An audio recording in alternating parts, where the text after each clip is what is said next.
Hello, I am Tanmoy and you watching smart class.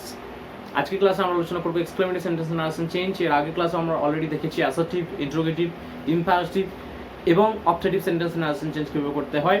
তোমরা যদি সেই ভিডিওগুলো না দেখে থাকো তাহলে অবশ্যই দেখে নাও, তার লিঙ্ক ডেসক্রিপশন বক্সে দেওয়া আছে। এছাড়া তোমরা উপরে আই বাটন থেকে সেই ভিডিওগুলোর লিঙ্ক পেয়ে যাবে। সেই ভিডিওগুলো চটপট দেখে নাও, তাহলে তোমাদের নারেশন চেঞ্জ সম্বন্ধে আইডিয়াটা অনেকটাই ক্লিয়ার হয়ে যাবে। আজকে আপাতত দেখবো এক্সক্লেমেটরি সেন্টেন্স নারেশন চেঞ্জ কীভাবে করতে হয়। এক্সক্লেমেটরি সেন্টেন্স নারেশন চেঞ্জ করতে যাওয়ার আগে এটা জানতে হবে যে what is an exclamatory sentence, what is the definition of an exclamatory sentence. So an exclamatory sentence is used to express some mental emotions like joy, sorrow, happiness, contempt, surprise, etc. অর্থাৎ একটা exclamatory সেন্টেন্সের মধ্য দিয়ে আমরা আমাদের মনের ভাব প্রকাশ করি। একটা এক্সাম্পল দেওয়া যায়, যেমন ধর বলা হলো যে hurrah we have won the match. In this sentence we are expressing our happiness because we have won the match. আবার ধর বলা হলো যে alas my dog is dead. তো এই সেন্টেন্সটাতে আমরা আমাদের সরো প্রকাশ করছি। So I am very sorrowful, I am very sad because my dog is dead. আবার একইভাবে বলা হলো যে what a beautiful sight, how happy I am. তো দু রকমের সেন্টেন্স পাচ্ছি আমরা এক্সক্লেমেটরি সেন্টেন্সে। একটা হলো যেগুলো দেখো ইন্টারজেকশন দিয়ে ইউজ হচ্ছে, যেমন হুররা we have won the match. এই হুররা কথাটা হলো একটা ইন্টারজেকশন, এবং ইন্টারজেকশন দিয়ে আমি একটা এক্সক্লেমেটরি সেন্টেন্স তৈরি করছি। আবার পরে একটা সেন্টেন্স বললাম যে how happy I am, what a beautiful site. এই সেন্টেন্স দেখো হোয়াট বা হাউ দিয়ে শুরু হচ্ছে, এটাও কিন্তু এক্সক্লেমেটরি সেন্টেন্স। তো দু রকম এক্সক্লেমেটরি সেন্টেন্স নিয়ে আলোচনা করব, এবং তার আগে দেখে নেব যে এক্সক্লেমেটরি সেন্টেন্সকে কীভাবে অ্যাসার্টিভ করতে হয়। কেননা প্রত্যেকটা নারেশন চেঞ্জের ক্ষেত্রে প্রত্যেকটা সেন্টেন্স কিন্তু অ্যাসার্টিভ হয়ে যাবে। ইন্টারোগেটিভ থেকে অ্যাসার্টিভ হয়ে যাবে, অবজেক্টিভ থেকেও একইভাবে অ্যাসার্টিভ হয়ে যায়, এবং ইম্পারেটিভ থেকেও অ্যাসার্টিভ হয়ে যাবে যখন আমরা নারেশন চেঞ্জ করতে যাব। একইভাবে এক্সক্লেমেটরি সেন্টেন্সও অ্যাসার্টিভ হয়ে যাবে যখন আমরা নারেশন চেঞ্জ করব। তো তার আগে জেনে নেব যে এক্সক্লেমেটরি সেন্টেন্সকে অ্যাসার্টিভ কীভাবে করব। তারপরে আমরা দেখব যে এক্সক্লেমেটরি সেন্টেন্সের নারেশন চেঞ্জ। তো তোমরা যারা ভিডিওটি দেখছো তাদেরকে বলবো পুরো ভিডিওটি দেখতে, অনেক কিছু আলোচনা করার আছে আজকের ক্লাসে। এবং তোমরা যদি এখনও না সাবস্ক্রাইব করে থাকো তাহলে অবশ্যই সাবস্ক্রাইব করে দাও, কারণ এর পরে আরও নতুন নতুন গ্রামার টপিক নিয়ে আলোচনা করব। এবং তার সাথে জানিয়ে রাখি যে তোমরা স্মার্ট ক্লাস চ্যানেলে বিভিন্ন রকমের জব আপডেটও পাবে। তো অবশ্যই সাবস্ক্রাইব করে রাখো চ্যানেলটিকে, এবং যদি আজকের ভিডিওটি ভালো লাগে তাহলে অবশ্যই লাইক করবে এবং সকলের সাথে শেয়ার করবে। চলো তাহলে আজকে দেখে নেওয়া যাক how to change narration of an exclamatory sentence. তো এখানে দেখতে পাচ্ছ এক্সক্লেমেটরি সেন্টেন্সের ডেফিনেশন আমি লিখে দিয়েছি আরও একবার। এ সেন্টেন্স এক্সপ্রেসিং জয়, সরো, contempt, surprise, applause etcetera. Applause মানে প্রশংসা করা, সারপ্রাইজ মানে চমক বা বিস্ময়। তো এক্সক্লেমেটরি সেন্টেন্সের মাধ্যমে আমরা এই এক্সপ্রেশনগুলো বা এই ফিলিংসগুলোকে এক্সপ্রেস করে থাকি। জয়, সরো, কন্টেম্পট, সারপ্রাইজ, অ্যাপ্লজ, এছাড়াও সাসপিশন, ডাউট, এরকম বিভিন্ন রকমের যে মেন্টাল ইমোশন হয় বা আমাদের ফিলিংস হয় সেগুলোকে এক্সপ্রেস করে থাকি।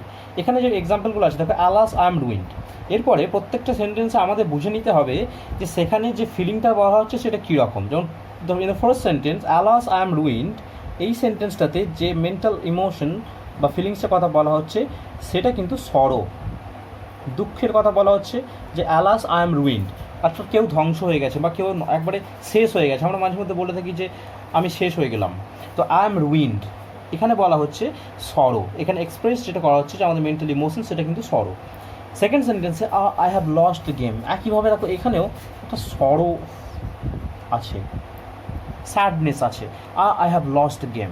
In the third sentence well done you have stood first, কিন্তু এই সেন্টেন্সটা দেখো একটা জয় আছে বা হ্যাপিনেস আছে, যে তুমি প্রথম হয়েছো, খুব ভালো করেছো, তুমি প্রথম হয়েছো। তো এটা অ্যাপ্লজ আছে বা এটাতে জয় আছে, এবং তার সাথে এখানে একটা অ্যাপ্লজ আছে যে কাউকে প্রশংসা করা হচ্ছে, অ্যাপ্লজ। তাহলে এই ফিলিংসগুলোকে আমাদেরকে ভালো করে বুঝে নিতে হবে। এইগুলো কিন্তু আমাদের ন্যারেশন চেঞ্জের সময় কাজে লাগবে। কীভাবে কাজে লাগবে সেটা আমরা আলোচনা করব। এবার দেখো ফোর্থ সেন্টেন্সে Bravo we have won the match. Bravo মানে চমৎকার, we have won the match. একইভাবে এই সেন্টেন্সটাতেও কাউকে অ্যাপ্লজ করা হচ্ছে বা অ্যাপ্লড করা হচ্ছে, এবং কারোর জন্য অ্যাপ্লজ করা হচ্ছে, দ্যাট মিনস কাউকে প্রশংসা করা হচ্ছে, প্রেজ আছে, এবং এখানেও একটা জয়ফুলনেস আছে বা হ্যাপিনেস আছে। কিন্তু লাস্ট সেন্টেন্স দেখো যেটা বলা হচ্ছে হোয়াই আর ইয়েলিং অ্যাট মি। ইয়েলিং মানে চিৎকার করা, তুমি আমার উপরে কেন চিৎকার করছো। তাহলে এখানে একটা ডিসগাস্ট আছে, যে বিরক্তির ভাব আছে। তাহলে এই ফিলিংসগুলোকে আমাদের বুঝে নিতে হবে যে প্রত্যেকটা সেন্টেন্স যখন দেওয়া থাকবে তার ফিলিংসটা কী, সেই সেন্টেন্সে কোন ইমোশন বা কোন ফিলিংটাকে এক্সপ্রেস করা হচ্ছে, এটা কিন্তু আমাদের বুঝে নিতে হবে প্রত্যেকটা সেন্টেন্সকে দেখে। এরপরে আমরা আসবো পরের সেন্টেন্সে। প্রথমে যে সেন্টেন্সগুলো দেখলাম সেখানে কিন্তু কয়েকটা ইন্টারজেকশন ছিল, যেমন এই অ্যালাস বা বা ওয়েল ডান, ব্রাভো, এই শব্দগুলো হলো একটা ইন্টারজেকশন, এবং এই ইন্টারজেকশনগুলো দিয়ে আমরা এক্সক্লেমেটরি সেন্টেন্স দেখলাম। এরপরে আমরা দেখব হোয়াট আর হাউ দিয়ে যে এক্সক্লেমেটরি সেন্টেন্সগুলো হচ্ছে এবং সেগুলোকে কীভাবে অ্যাসার্টিভ করতে হবে সেগুলোও দেখব। এখানে যে এক্সক্লেমেটরি সেন্টেন্সগুলো আছে সেগুলো শুরু হচ্ছে হোয়াট দিয়ে বা হাউ দিয়ে, অর্থাৎ এগুলোকে আমরা যখন অ্যাসার্টিভ করব তখন কীভাবে চেঞ্জ করবো সেটা আমরা দেখে নেব। তো প্রথম যে সেন্টেন্সটা হোয়াট এ বিউটিফুল সাইট, এই সেন্টেন্সটা মানে হলো কি সুন্দর দৃশ্য। এই সেন্টেন্সটাকে আমরা অ্যাসার্টিভ করবো। অ্যাসার্টিভ মানে যেখানে একটা সাবজেক্ট এবং ভার্বকে একটা সিকোয়েন্সিয়ালি রাখা থাকবে। তো এখানে ধরো কোনো সাবজেক্ট নেই, যেখানে সাবজেক্ট নেই সেখানে আমরা ইন্ট্রোডাক্টরি সাবজেক্ট আনবো এবং ইট আনবো, ইট ইট। তাহলে এটাকে হবে, দেখো এখানে কোনো ভার্বও নেই, হোয়াট এ বিউটিফুল সাইট, এখানে কিন্তু কোনো ভার্বও নেই, এখানে আমরা ভার্বও আনবো। কীভাবে ভার্ব আনবো, এটা আমরা ইট ইজ করবো, কারণ ইটের সাথে ইজ হবে, তাহলে ইট ইজ, এরপরে এ বিউটিফুল সাইট এটা লিখবো, কিন্তু হোয়াটকে আনবো এই ভেতরে। হোয়াট কিন্তু যখন চেঞ্জ হবে তখন হোয়াট দু রকম জিনিস হয়, একটা গ্রেট হয় আর একটা হয় ভেরি। কখন গ্রেট হয় আর কখন ভেরি হয় সেটা আমরা আলোচনা করব। তাহলে এখানে সেন্টেন্সটা এরকম হবে যে ইট ইজ এ, আমি হোয়াটের জায়গাটা ফাঁকা রাখলাম, it is a beautiful sight. হোয়াটের জায়গাটা কেন ফাঁকা রাখলাম, কারণ হোয়াট এখানে বসবে না। যদি হোয়াটের পরে বা হাউয়ের পরে অ্যাডজেক্টিভ বা অ্যাডভার্ব ইউজ হয় তাহলে আমরা ইউজ করব ভেরি। যখন অ্যাডজেক্টিভ অথবা অ্যাডভার্ব ইউজ হবে after what or how, after what or how, তখন আমরা ইউজ করব ভেরি। এবং আমরা ইউজ করব গ্রেট, যখন গ্রেট ইউজ করতে পারি বা গ্রেটের বদলে আমরা ফাইন ইউজ করতে পারি, বা আমরা ইউজ করতে পারি লাভলি, বা আমরা ইউজ করতে পারি ওয়ান্ডারফুল। এই শব্দগুলো আমরা ইউজ করব যখন হোয়াট এই শব্দটার পরে নাউন থাকবে। এখানে কি আছে, বিউটিফুল, হোয়াটের পরে বিউটিফুল আছে, তাহলে বিউটিফুল অ্যাডজেক্টিভ হচ্ছে, তাহলে অ্যাডজেক্টিভ অ্যাডভার্ব তাহলে আমরা ভেরি ইউজ করব। সেন্টেন্সটা হবে it is a very beautiful sight. Second sentence আছে হাউ হ্যাপি আই অ্যাম, তাহলে এখানে আমরা সাবজেক্ট পাচ্ছি আই অ্যাম, তাহলে আই অ্যাম, সাবজেক্ট ভার্ব পেলাম, আই অ্যাম লিখলাম, আই অ্যাম। এরপরে আই অ্যাম হাউ হ্যাপি হচ্ছে, যদি সেইভাবে দেখি, কিন্তু হাউটা কীভাবে চেঞ্জ হবে, হাউ এর পরে যে শব্দটা আছে, কী শব্দ আছে, হ্যাপি আছে, হ্যাপি একটা অ্যাডজেক্টিভ, তাহলে আই অ্যাম ভেরি হ্যাপি। আবার what a nonsense, sorry what a mistake, what a mistake, দেখেন এখানে কোনো সাবজেক্ট নেই, কোনো ভার্বও নেই, তাহলে এখানে আমরা ইট আনবো, যে it is a, what mistake হওয়ার কথা, হোয়াট মিস্টেক, কিন্তু হোয়াট মিস্টেক হবে না, মিস্টেক কি, মিস্টেকটা হলো নাউন, তাহলে it is a great mistake বা বিগ মিস্টেকও আমরা করতে পারি, it is a great mistake বা it is a big mistake. আবার হাউ কোল্ড ইট ইজ, এই সেন্টেন্সকে যখন আমরা চেঞ্জ করবো তখন এইভাবে চেঞ্জ হবে, এখানে দেখো ইট ইজ দেওয়াই আছে, তাহলে এটা আমরা লিখবো it is how cold, how কোল্ডের জায়গায় হয়ে যাবে এটা ভেরি কোল্ড, কেননা কোল্ড হলো একটা অ্যাডজেক্টিভ এবং সেই অ্যাডজেক্টিভের আগে আমরা ইউজ করছি অ্যাডভার্ব ভেরি, তাহলে ইট ইজ ভেরি কোল্ড। তাহলে এইভাবে আমরা এক্সক্লেমেটরি থেকে অ্যাসার্টিভ করব, আশা করি বোঝা গেল। এরপর আমরা দেখব এক্সক্লেমেটরি সেন্টেন্সের ন্যারেটিভ চেঞ্জ কীভাবে করতে হয়। এখানে কতগুলো সেন্টেন্স আছে, প্রথম সেন্টেন্সটা আমরা পড়ে নিই, Sohini said alas I am ruin. এই সেন্টেন্সটা আমরা একটু আগে দেখেছিলাম যে এখানে একটা যে এক্সপ্রেশনটা আছে সেটা হলো সরো, কেননা রুইন কথাটা বলা হচ্ছে মানে আমি শেষ হয়ে গেলাম বা আমি ধ্বংস হয়ে গেলাম, অর্থাৎ এখানে সরো আছে। এরপরে সেন্টেন্সটা চেঞ্জ কীভাবে করবো তার জন্য দেখে নিতে হবে রুলসগুলো একটু ডিসকাস করে নিই। এইগুলি হলো রুলস। ফার্স্ট রুল হলো change the reporting verb said into exclaimed with joy, exclaimed with sorrow, exclaimed with surprise, exclaimed with anger, exclaimed with contempt, exclaimed with regret. অর্থাৎ যেরকম ফিলিংস থাকবে, যেরকম ইমোশন থাকবে সেই অনুযায়ী আমরা এটাকে চেঞ্জ করবো। এক্সক্লেমড উইথ জয়, যদি জয় থাকে তাহলে জয় লিখবো, এক্সক্লেমড উইথ সরো থাকলে এক্সক্লেমড উইথ সরো লিখবো, যদি সারপ্রাইজ থাকে তাহলে উইথ সারপ্রাইজ লিখবো, অ্যাঙ্গার থাকলে এক্সক্লেমড উইথ অ্যাঙ্গার লিখবো, এইভাবে চেঞ্জ হতে থাকবে। তারপরে কনজাংশন অর্থাৎ লিঙ্কার ইউজ হবে দ্যাট, এবং তারপরে ইন্টারজেকশনগুলো উঠে যাবে, ও আলাস হুডরা এই যে ইন্টারজেকশনগুলো থাকে বা ব্রাভো এই ইন্টারজেকশনগুলো উঠে যাবে, তাহলে ওটা তখন আমি তাই লিখেছি যে remove the interjections. Number 4, change the exclamatory sentence into assertive. Exclamatory সেন্টেন্সটাকে আমাদেরকে অ্যাসার্টিভে চেঞ্জ করতে হবে, যেটা আমি এইমাত্র দেখালাম কীভাবে অ্যাসার্টিভ করতে হয়। তারপরে use full stop at the end, প্রত্যেকটা ক্ষেত্রেই অর্থাৎ প্রত্যেকটা সেন্টেন্সের ক্ষেত্রে ন্যারেশন চেঞ্জে কিন্তু ফুল স্টপ হবে শেষে। এরপরে আমরা চলে আসি সেই প্রথম এক্সারসাইজে। সো এই হলো first exercise, Sohini said alas I am ruin. তাহলে এটা লিখবো যে সোহিনী কি বলেছি না সেড হয়ে যাবে, এক্সক্লেমড লিখবো। এরপরে এক্সক্লেমড তার ফিলিংসটা কীরকম, এখানে অ্যালাস আছে, অ্যালাস একটা স্যাড ওয়ার্ড, যখন কেউ স্যাড হয় তখন এই ওয়ার্ডটা ইউজ করা হয়। তো সি এক্সক্লেমড উইথ সরো, এরপরে ইনভার্টেড কমা উঠে গিয়ে দ্যাট বসবে লিঙ্কার হিসেবে, তাহলে দ্যাট লিখলাম। এরপর সেন্টেন্স আমার এখানে অলরেডি দেওয়াই আছে, আই এম রুইন্ড। এটাকে আলাদা করে অ্যাসার্টিভ করা দরকার নেই, কারণ এটা অলরেডি সাবজেক্ট ভার্ব দিয়ে অ্যাসার্টিভ করাই আছে, স্টেটমেন্ট করা আছে, আই এম রুইন্ড।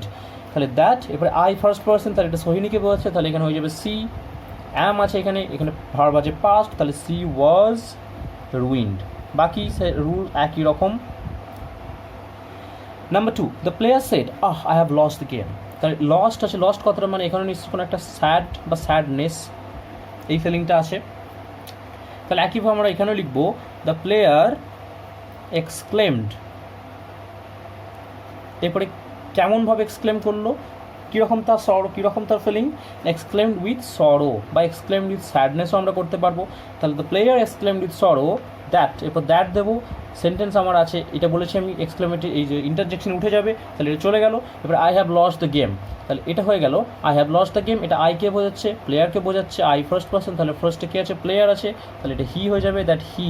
এবারে হ্যাভ লস্ট আছে, এটা হয়ে যাবে হ্যাড লস্ট, কেন না এখানে ভার্ব আমার পাস্ট আছে, তাহলে হি হ্যাড, এরপরে লস্ট দ্য গেম। বাকি আর চেঞ্জ করতে হচ্ছে না, শেষে ফুল স্টপ হবে। ঠিক আছে, এবার number 3, they said bravo we have won the match. দেখো ব্রাভো কথাটার মধ্যে একটা জয়ফুলনেসের ব্যাপার আছে বা জয়ের ব্যাপার আছে, আনন্দের ব্যাপার আছে। তাহলে তার জন্য আমরা এখানে লিখবো যে দে এক্সক্লেমড উইথ হ্যাপিনেস বা জয়। এরপরে লিখবো দ্যাট, দ্যাট দিয়ে কী হবে, we have won the match. তাহলে এটাকে একইভাবে উইটা কাদেরকে বলা হচ্ছে, দেকে বলা হচ্ছে, তাহলে এটা হয়ে যাবে দ্যাট দে। এরপরে হ্যাভ ওন থেকে ওটা হ্যাড ওন হয়ে যাবে, তার কারণ এখানে ভার্ব পাস্ট আছে, তাহলে এটাও পাস্ট হবে, that they had won the match. তাহলে ছিল প্রেজেন্ট পারফেক্ট টেন্স, হয়ে গেল পাস্ট পারফেক্ট টেন্স।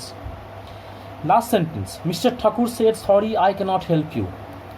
তাহলে এখানে একটা সরি বলতে তার না পারা, অর্থাৎ একটা দুঃখের ব্যাপার আছে। তাহলে সে দুঃখের সাথে জানালো যে সে তাকে হেল্প করতে পারবে না, তাহলে আমরা এটাই লিখবো যে মিস্টার ঠাকুর এক্সক্লেমড উইথ, এবারে কেমনভাবে এক্সক্লেম করলো না উইথ সরো, যেহেতু সরি বলেছে তাহলে এখানে একটা সরোফুলনেসের ব্যাপার আসছে, তাহলে mister Thakur exclaimed with sorrow that, interjection চলে গেল। এরপরে কী আছে সেন্টেন্স আমার, I can not help you, I কাকে বোঝাচ্ছে, মিস্টার ঠাকুরকে বোঝাচ্ছে, তো তার জন্য এটা হয়ে যাবে যে হি। ক্যান নট থেকে কুড নট হবে, that he could not help you আছে, ইউটা ধরে নিতে হবে যে আমাকে বলা হচ্ছে বা তাকে বলা হচ্ছে, তাহলে আমি এখানে মিও লিখতে পারি অথবা এখানে আমি হিমও লিখতে পারি। এইভাবে আমরা চেঞ্জ করবো এক্সক্লেমেটরি সেন্টেন্স ন্যারেশন চেঞ্জ। এবার আরেকটা সেট অফ এক্সাম্পলস বাকি আছে যেখানে আমরা হোয়াট আর হাউ দিয়ে ন্যারেশন চেঞ্জ করবো, সেটা একটু দেখে নেব। এবার এখানে যে সেন্টেন্সগুলো আছে সেগুলো হোয়াট বা হাউ দিয়ে শুরু হচ্ছে। আমি অলরেডি আগেই বলেছি যে এরকম সেন্টেন্স থাকলে এটাকে আগে অ্যাসার্টিভ করে নিতে হবে। তাহলে একইভাবে আমরা এটাকে আগে লিখে নেব যে মধু সেড আছে, তাহলে এক্সক্লেমড হবে। এরপর দেখতে হবে যে what a beautiful girl she is, কী সুন্দর সে মেয়ে, কী সুন্দর মেয়ে। তাহলে এখানে কী রকমের এক্সপ্রেশন আছে বা কী রকমের ফিলিংস আছে, আনন্দের ফিলিং আছে, তাহলে মধু এক্সক্লেমড উইথ জয়, এটা আমরা আগে লিখে নিলাম, মধু এক্সক্লেমড উইথ জয়। এরপরে এখানে ইনভার্টেড কমা উঠে গিয়ে দ্যাট বসে গেল। এরপরে যেটা হবে যে what a beautiful girl she is, এটাকে আমরা অ্যাসার্টিভ করলে এরকম হবে যে সি ইজ, কাকে বলা হচ্ছে, সাবজেক্ট সি, তাহলে she is what a beautiful girl, এরকম পাওয়া যাচ্ছে সেন্টেন্সটা। এবার হোয়াট থাকবে না, হোয়াটের জায়গায় হয়ে যাবে she is a very beautiful girl, she is a very beautiful girl, এটা হয়ে গেল অ্যাসার্টিভ সেন্টেন্স। তাহলে এটাকে আমরা চেঞ্জ করব যে Madhu exclaimed with joy that she is পেলাম এখানে। এবারে এখানে যেহেতু আমার ভার্ব আছে, রিপোর্টিং ভার্ব আছে পাস্ট টেন্স, তাহলে এটা হয়ে যাবে she was a very beautiful girl. আর কোনো কিছু চেঞ্জ হচ্ছে না, যেহেতু আর কোনো প্রোনাউন নেই, তাহলে যেমন আছে তেমন হয়ে গেল যে she was a very beautiful girl, এটা হয়ে গেল সেন্টেন্স। নেক্সট সেন্টেন্স আছে Rekha said how happy I am, এটাকে প্রথমে চেঞ্জ করে নিই, হাউ হ্যাপি আই অ্যাম থেকে পেয়ে যাচ্ছি আমরা I am how happy, how happy হবে না, হয়ে যাবে আই অ্যাম ভেরি হ্যাপি, কারণ হ্যাপি হলো অ্যাডজেক্টিভ। আমি অলরেডি বলেছি যে যখন অ্যাডজেক্টিভ থাকবে তার আগে অ্যাডভার্ব ইউজ হবে ভেরি, যদি নাউন থাকে তাহলে ইউজ হবে গ্রেট। এবার আই এম ভেরি হ্যাপি, এটা পেলাম সেন্টেন্স। তাহলে একইভাবে এখানে লিখবো যে রেখা এক্সক্লেমড উইথ জয়, যেহেতু এখানে হ্যাপি কথাটা আছে তাহলে এখানে জয় তো অবশ্যই হবে, রেখে exclaimed with joy that she was হবে, কেননা আই অ্যাম আছে, আই সি রেখাকে বলছে, রেখা একটা মেয়ে, তাহলে সি হলো, অ্যাম ভার্ব চেঞ্জ হয়ে গিয়ে ওয়াজ হবে, সি ওয়াজ ভেরি হ্যাপি, এইভাবে চেঞ্জ করতে হবে। নেক্সট সেন্টেন্স হচ্ছে ভোলা সেড হাউ নটি দিস বয়েজ আর, তাহলে একইভাবে এখানেও ভোলা এক্সক্লেমড,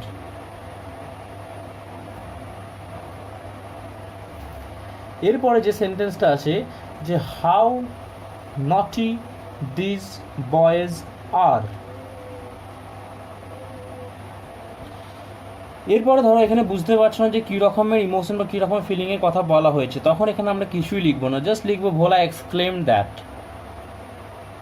বুঝতে পারছি না যে এখানে জয় আছে কি, সরো আছে কি, কন্টেম্পট আছে কি, অ্যাঙ্গার আছে কি আছে, বুঝতে পারছি না, তাহলে এখানে জাস্ট লিখবো ভোলা exclaim that.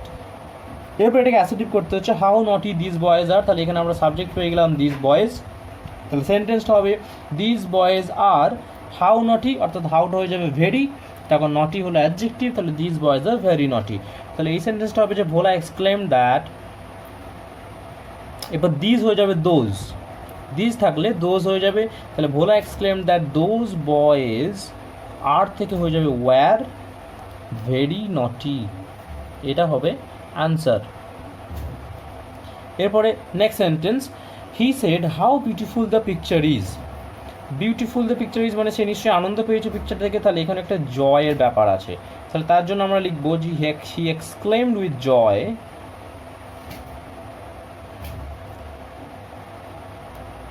That the picture is how beautiful, সেন্টেন্সটাকে যদি আমরা অ্যাসার্টিভ করি তাহলে হবে the picture is how beautiful, এই হাউটার হাউ থাকবে না, এটাকে হয়ে যাবে ভেরি বিউটিফুল, তাহলে দ্যাট দ্য পিকচার ইজ, এটা ইজ হবে না, এটা হয়ে যাবে was, the picture was very beautiful, এটা হলো অ্যান্সার। এরপর লাস্ট সেন্টেন্স আছে Diwakar said how sweet you sing, এবং এখানে হাউ সুইট ইউ সিং যে সেন্টেন্সটা আছে সেটাতে জয় আছে, এক্সপ্রেশন বা যেটা ফিলিং বা ইমোশন সেটা কিন্তু জয়, তার কারণ দেখো হাউ সুইট ইউ সিং, কী সুন্দর তুমি গান গাও, সেটা আনন্দের সাথেই বলবে নিশ্চয়ই, বা অ্যাপ্লজ করতে পারে, এখানে কিন্তু অ্যাপ্লড থাকতে পারে, তাহলে আমরা এখানে লিখতে পারি যে দিবাকর এক্সক্লেম না লিখে আমরা জাস্ট সিম্পলি লিখে দিতে পারি অ্যাপ্লডেড, অ্যাপ্লডেড মানে প্রশংসা করেছিল যে, অ্যাপ্লডেড দ্যাট, কী আছে সেন্টেন্সটা হাউ সুইট ইউ সিং, তাহলে এটাকে অ্যাসার্টিভ করলে এরকম হবে যে ইউ সিং, হাউ সুইট থাকবে না, হাউ সুইট হয়ে যাবে ভেরি সুইট, সুইট হচ্ছে অ্যাডজেক্টিভ, তাহলে ইউ সিং ভেরি সুইট, তাহলে এটাই হবে সেন্টেন্সটা যে দিবাকর অ্যাপ্লডেড দ্যাট, ইউটা কাকে বোঝাচ্ছে, দেখো ইউটা কাকে বোঝাচ্ছে এখানে বলা নেই, তাহলে আমি এখানে মি ধরতে পারি বা আই ধরতে পারি, অর্থাৎ সাবজেক্ট হচ্ছে তাহলে আই ধরতে পারি বা সি ধরতে পারি বা হি ধরতে পারি, দ্যাট আমি সি ধরলাম, Dibakar applauded that she, sing আছে ভার্ব, এখানে আছে সেড, তাহলে এটা হয়ে যাবে sang, she sang very sweet, এটা হলো অ্যান্সার। এইভাবে করবো এক্সক্লেমেটিভ সেন্টেন্সের ন্যারেশন চেঞ্জ। আশা করি পুরো ব্যাপারটা ক্লিয়ার হয়ে গেছে। এরপর যদি সমস্যা থাকে তাহলে অবশ্যই তোমরা কমেন্ট বক্সে জানাবে, আরও এই চ্যাপ্টারের উপর ডিসকাশন করব। আজকের ভিডিওটি যদি ভালো লাগে তাহলে অবশ্যই লাইক করবে এবং সকলের সাথে শেয়ার করবে, এবং যারা এখনও সাবস্ক্রাইব করেন তাদেরকে বলবো সাবস্ক্রাইব করতে। এরপরে আরও নতুন নতুন গ্রামারের টপিক নিয়ে আলোচনা করব। সাথে থাকো, দেখতে থাকো smart class. Stay well and stay happy. Thank you.